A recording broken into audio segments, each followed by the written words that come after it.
708 News Talk 95.1 790 KFYO. Rob Snyder filling in for Dave King. We have Matt Crow filling in for Matt Martin. And we're now joined by District 4 Lubbock City Councilman Steve Massengale. Good morning, Councilman. Good morning, guys. How are y'all? Doing good. We're good. You look amazingly bright-eyed and bushy-tailed for coming out of a Thursday night. Hey, we got away earlier this last night, so we're well rested and ready to go. Yeah, better than the marathon session 2 council meetings ago. Between the work session and then the meeting itself, I think you guys were there, 9-10 hours? Yeah, 2 weeks ago, I think we started at 1, and I think we were walking out of City Hall a little before 11 p.m. that night. But you're making a lot of money being a council member, aren't you? Tons. Yeah, I can. Absolutely. What is it now a month? My salary is up to $25 a month. Phooey. So we're obviously not there for the compensation. Right, it's the 1909 pay scale, you know. Yeah. You're Rob. That's about right. It's something like that. Was when the salaries were last set. But anyway, No cost of living adjustments for city council members. No. The big joke is someone will ask how much I make. I was like, well, all I can tell you is the mayor makes 3 times what I make, so I can tell you what I'm worth. But I always say I have to borrow my lunch money from the mayor because he makes 3 times, so he gets $75 a month. Big Oh yeah, there. It's big money. So we've got the text line open this hour. Well, Councilman Massengale's here at 806-680-2790, or you can also call in some questions at 770-5790. There were a lot of second readings in last night's council meeting concerning potential annexation, special election, other zoning issues. So we're going to cover all that and more during our time this morning with District 4 Councilman Steve Massengale. And, of course, the even districts are not on the ballot for the May election, so you guys get a respite here. That's right. For districts 2, 4, and 6. That's correct. As 1, 3, and 5 will be up for election in May, along with the mayor's office. That's correct. As that goes every I'll 2 bet years. you miss having to run a campaign, be a city councilman, and a small business owner at the same time.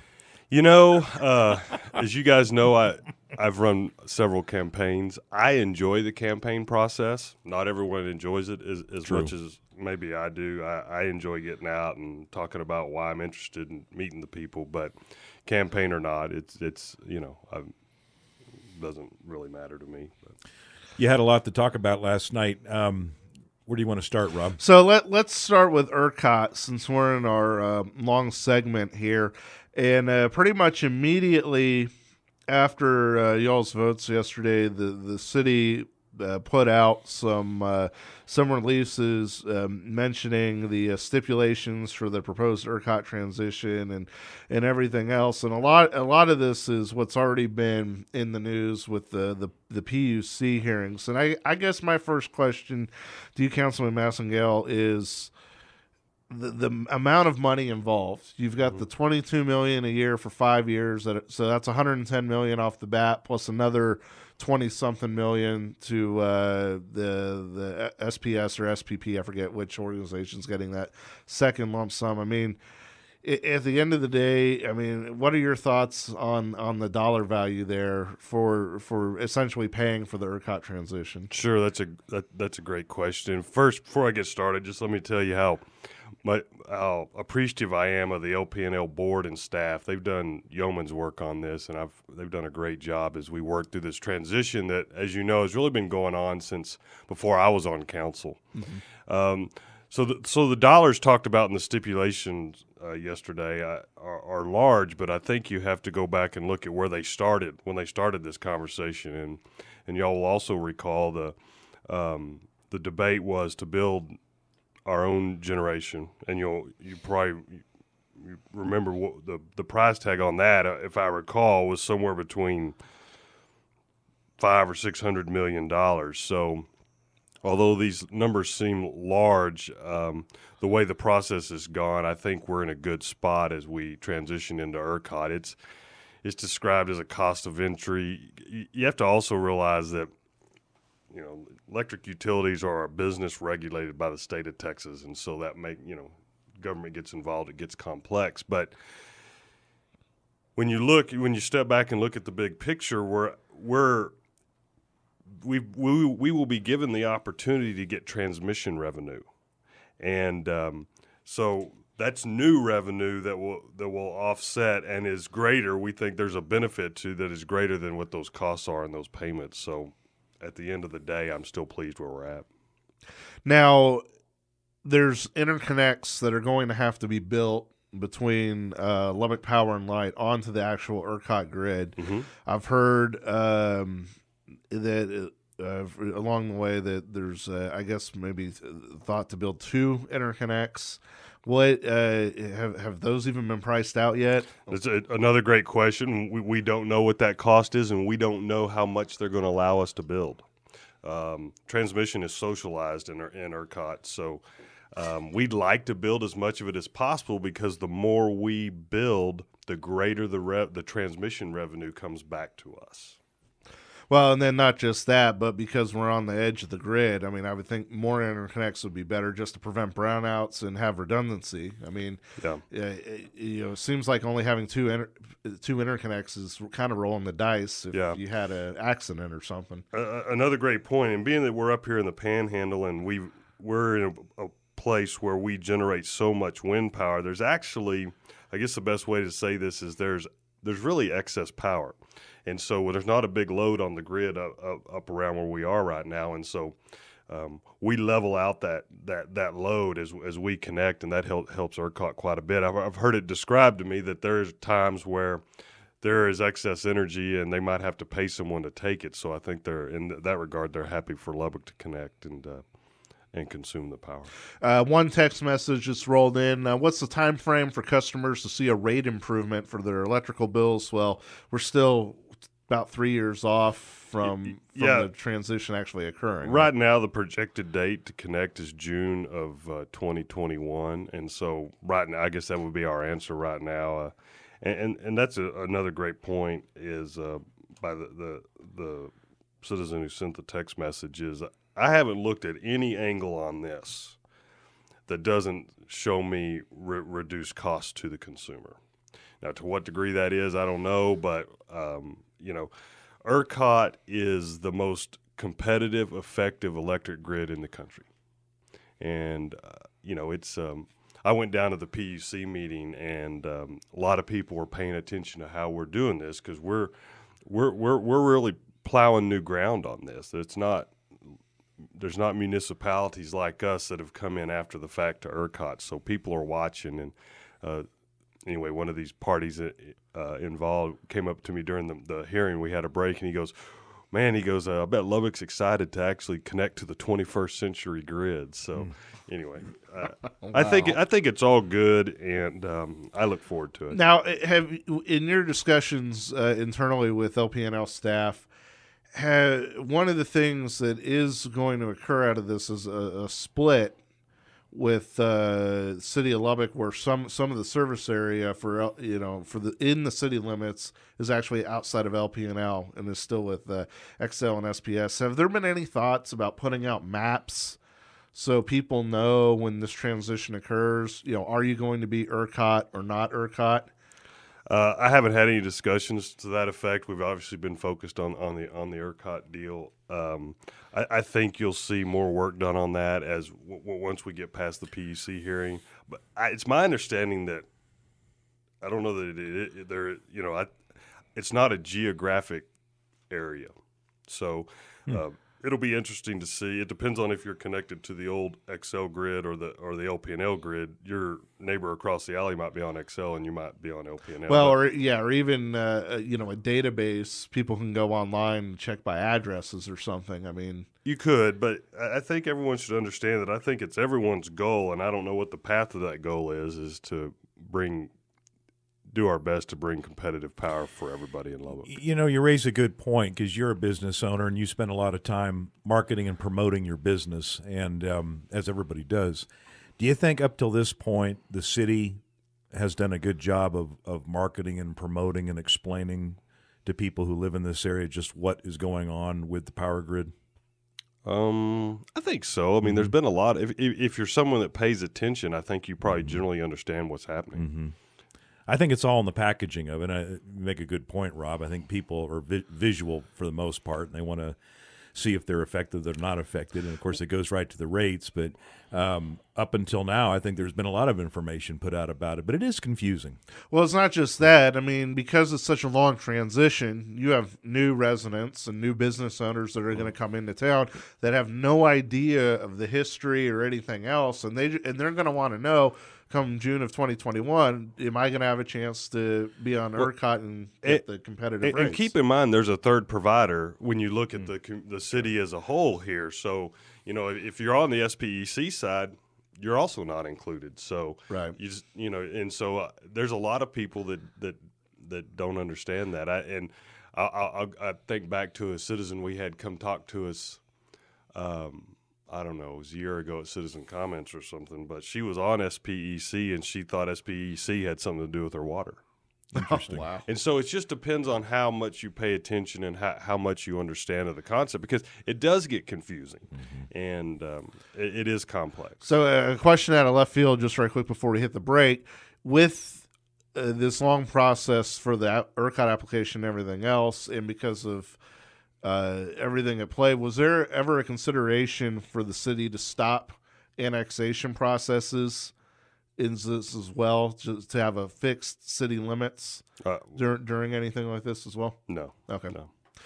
We're talking with District 4, Lubbock City Councilman Steve Massengale. I'm Rob Snyder, along with Matt Crow, filling in for Dave King and Matt Martin. We'll go ahead and take the break, get the Rush Limbaugh Morning Update, and be back after this.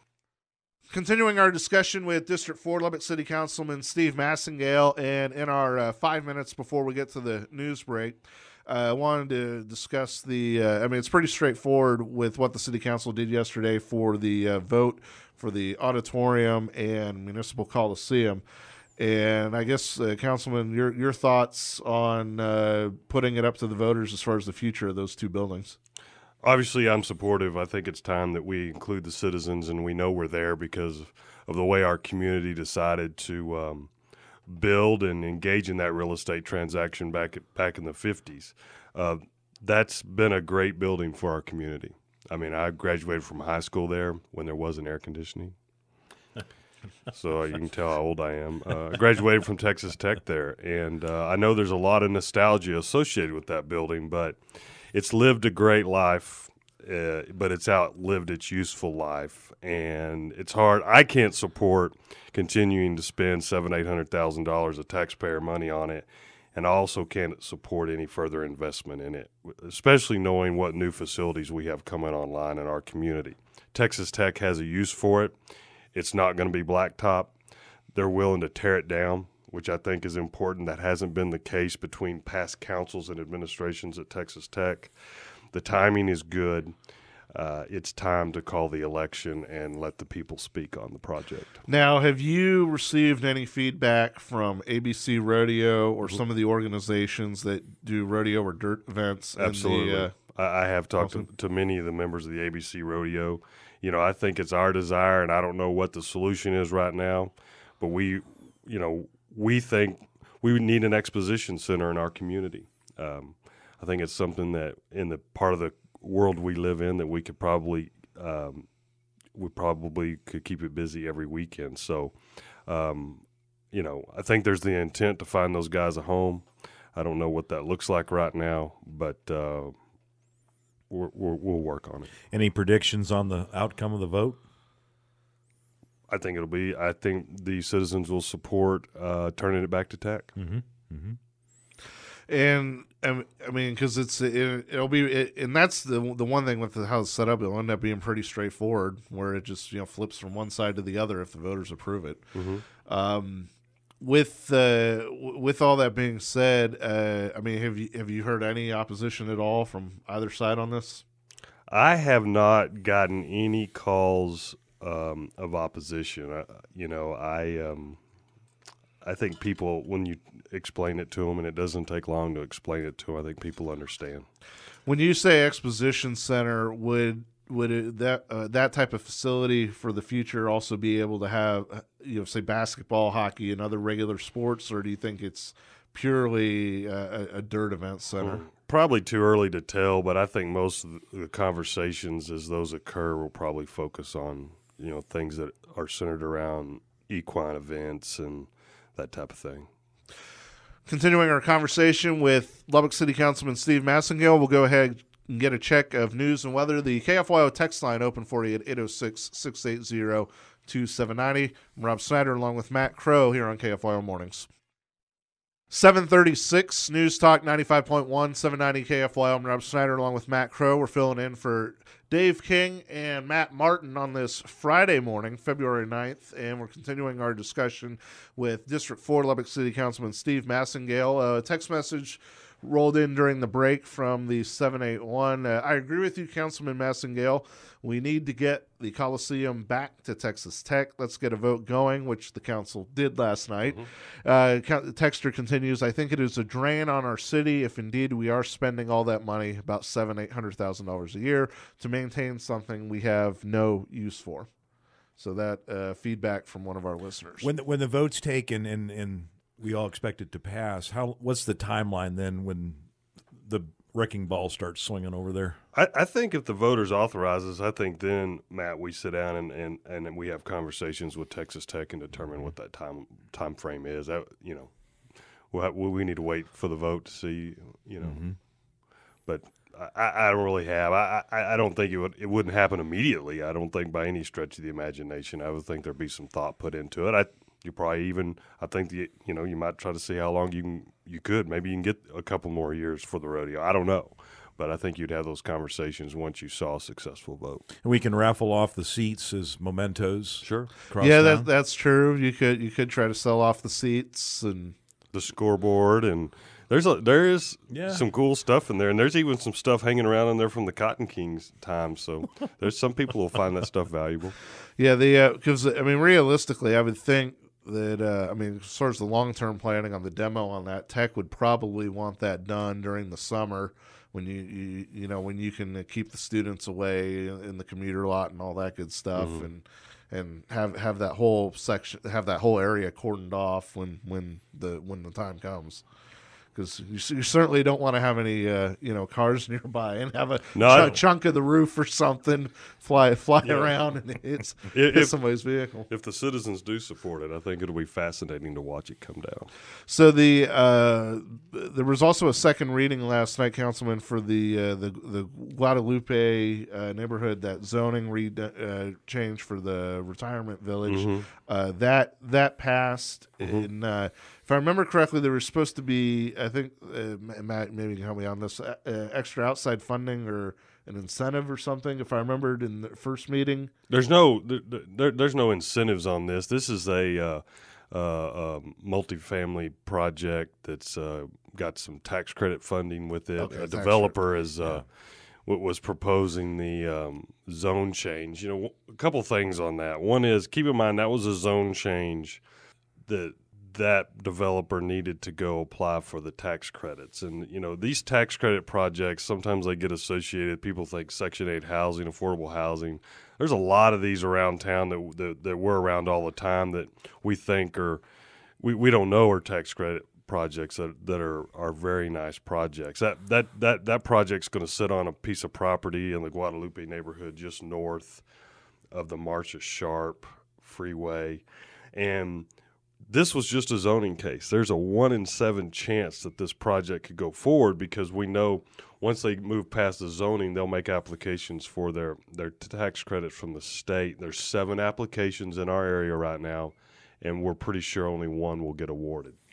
The vote was 5-2, so it wasn't a unanimous vote, and I think Councilwoman Joy and Councilman Chowdis. Well, and didn't Luttrell have a amendment or something to the vote? The mayor pro tem proposed an amendment that actually kind of put some restrictions to make sure there was a high quality project. If a project was to be built, it would be high quality. So, and there really wasn't anything unusual in her request and her amendment. I think those are all things that everybody involved would want to see. Councilman Chowdis initially, and by the vote, I guess he still has questions about it. And people sure turned out of that neighborhood to let their feelings, I guess, be known. I can't remember, maybe, well, you probably can, a council meeting where you had that many people from one neighborhood come in to talk? Well, I remember some similar situations since I've been on the council, and one was in South Lubbock. I mean, when you're in an established neighborhood and you might see a multifamily project come in, that always gets everybody's attention. But if you don't own the land and there's a higher and better use for the land, then that's where you you make a decision and make sure it's pleasing and make sure it fits the neighborhood around it. So I've seen it. I've seen one happen. I think back about Orchard Park and Walmart and those. Oh yeah. I think there's some similarities there. People are protective of their neighborhood. I come from, I guess my position on this is we scratch and claw and talk all the time about development in North and East Lubbock. We have someone that's proposing to spend about $18 million on a project in an area that hasn't had any development in years and years and years. I come from a world on the school board where I understand what happens when we don't have the right amount of children in schools. They close. Mm-hmm. And so there's several things, in my opinion, that, and I know everyone paints a bleak picture, but the result is not always bleak. If this project occurs, I think there could be some positive impacts. The other thing that really stuck with me on this is there were a lot of residents, and I really appreciate their input on it. I understand, and I appreciate their passion. But the residents that live directly across the street from the vacant land support the project. And they're the most affected. They are the most affected. They're going to look at it. They're going to get to know the people that live in that project. And so, again, a tough situation. Council passed 5-2 last night. On the zoning piece, we'll have to wait to see which project gets awarded the tax credit and to see if it moves forward. One thing that has been ever present for at least the past 6 months or so in council agendas are these small groupings of annexations, particularly petitioned annexations. Right. Of course, there's separate versions of annexations. Sure. But the petitioned annexations. And I guess my question on that is your thoughts on so many developers coming to the city for these petitioned annexations, and is this something that maybe the brakes will be tapped on, or as far as you guys are concerned, is this full steam ahead? And whoever, as far as county land goes, whoever wants to join the city, have at it. We have a citizen-led annexation committee that all these things come up through. So we have a group that vets these things. I guess we ought to remind your listeners, petitioned annexations are generally a developer that owns the entire parcel or parcels, and so we're not bringing someone in that already lives outside the city boundary, and they want to develop. And there's advantages, obviously, to developing inside the city, and so we tried to tackle all these at once. There were several over the past few meetings, and they're not all in. There's some northwest. There's some in South Lubbock. But I think that's what we're about. I mean, I think there's we're a growing, vibrant community, and as people want to invest private dollars, I think the city has to create the environment for that private investment to come in. Infrastructure plays a part. Cost of infrastructure plays a part, and I think those are also things that you'll see, and you've heard us talk about the land use plan and what the citizen group that's working on that right now. All of those things will play a role on what, do we tap the brakes in the future, or what it looks like in the future as we decide what we need to look like as a community from a land development standpoint. Right. 745 News Talk 95.1 790 KFYO. I'm Rob Snyder along with Matt Crow, filling in for Dave King and Matt Martin. We're talking with Councilman Steve Massengale. We'll go ahead and take the break and be back after this. 749 News Talk 95.1, 790 KFYO. One more segment here with Councilman Steve Massengale as we've discussed ERCOT, discussed the election, the special election that'll be on the same date as the regular May election, where Lubbock voters will get to decide the future of the municipal Coliseum-Auditorium, whether or not to basically abandon the facilities, and then they would be turned over to Texas Tech, and Texas Tech would pay for the teardown. And as we discussed with Councilman Massengale, that would be a long process and wouldn't be instantaneous by any stretch. It wouldn't be like seeing out of Die Hard or something with the right. The trains and the you're watching the results of the vote come over on that night. No, we talked a lot about the city council meeting. Just a couple of other subjects. Downtown redevelopment seems to be, I'd say, moving along modestly. Would you agree with that? I might even argue that it's at a higher pace than modest right now. I think we have a lot of great things going on downtown. One in particular you'll see coming out of the ground is the hotel that's being built west of the Wells Fargo Tower. I think in the next couple of months you'll see construction on that, and that's going to be a major project. Citizens Tower continues to progress.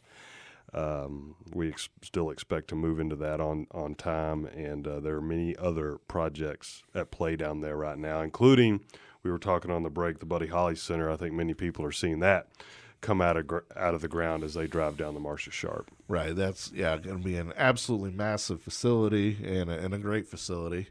I've been in Amarillo to the Globe News Performing Center once, and and I imagine that'll be on par with that, or even better. Yeah, I don't think it will be on par with the Globe. I think we'll have a much nice. We're going to be very fortunate in what we have when that is done.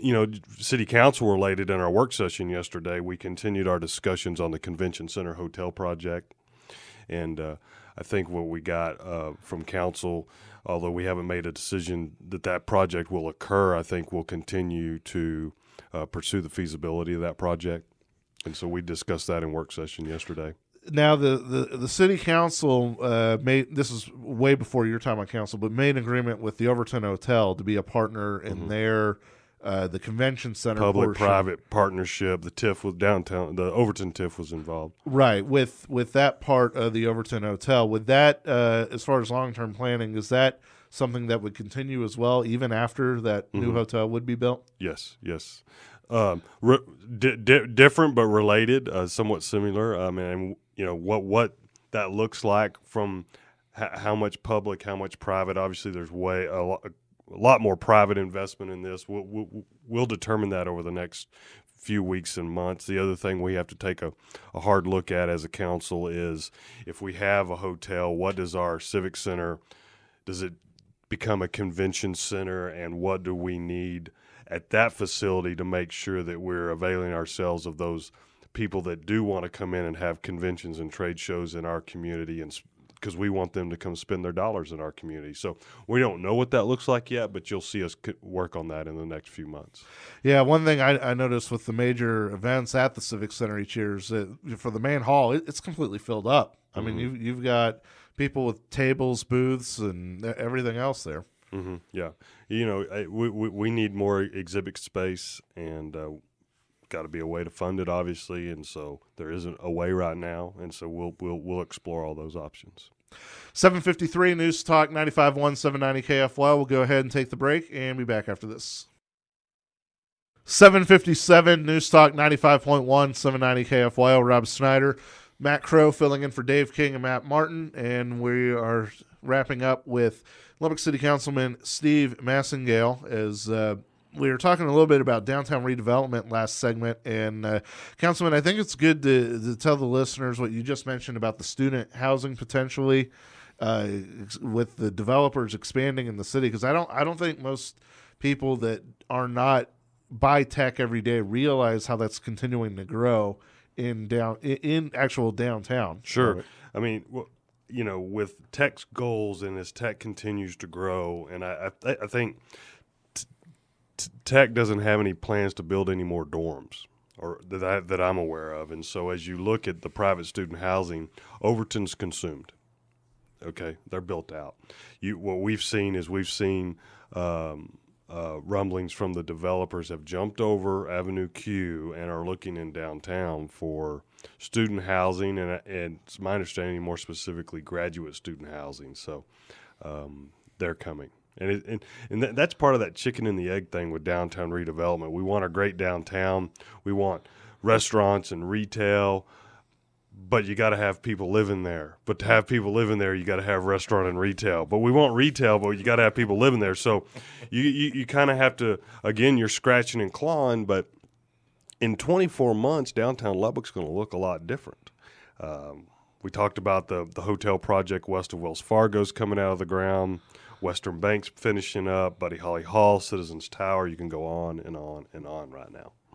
Councilman, thanks for coming in today. My pleasure, gentlemen. It's been great spending the last hour with you this morning. Go spend that $25 you earned this month. Yeah, I got to go put, it won't go very far. Yeah, put some gas in the car. Yeah. News and weather coming up next here on KFYO. It's 8 o'clock.